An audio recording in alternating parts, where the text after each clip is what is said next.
हमारे मास्टर साहब बड़ा बढ़िया गीत के संकेत कैलन। कोनो मर्द मेहरारू में झगड़ा हो गल,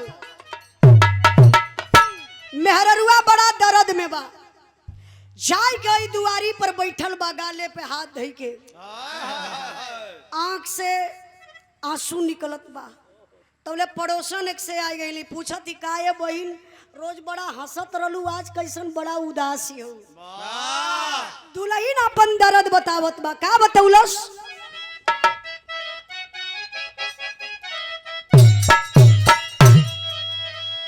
रतिया हो गईली झगड़वा मोर भतारे से,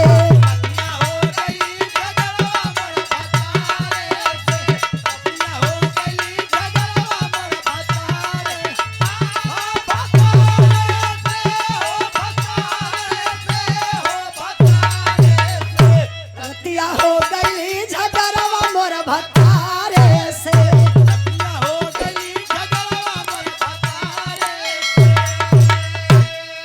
अरे नैहरा में रहली तब बड़ा मजा कैली, अरे नैहरा में रहली तब बड़ा मजा कैली, सीटी मार लोगवा पिछुआर से।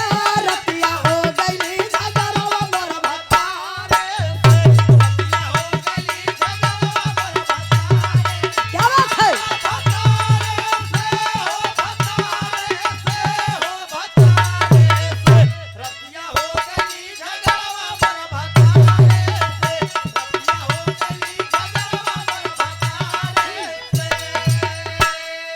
अरे बाहर सूते, अरे बाहर सूते अलगे खटिया डार हो बलमुआ मोर को हाय गइल नाना।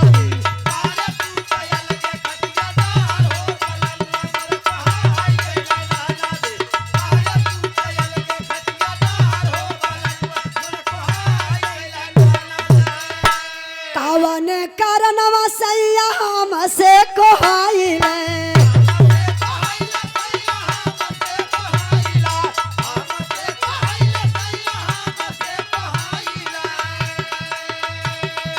कावनो सवतिया संगवा जाय के लो भइले।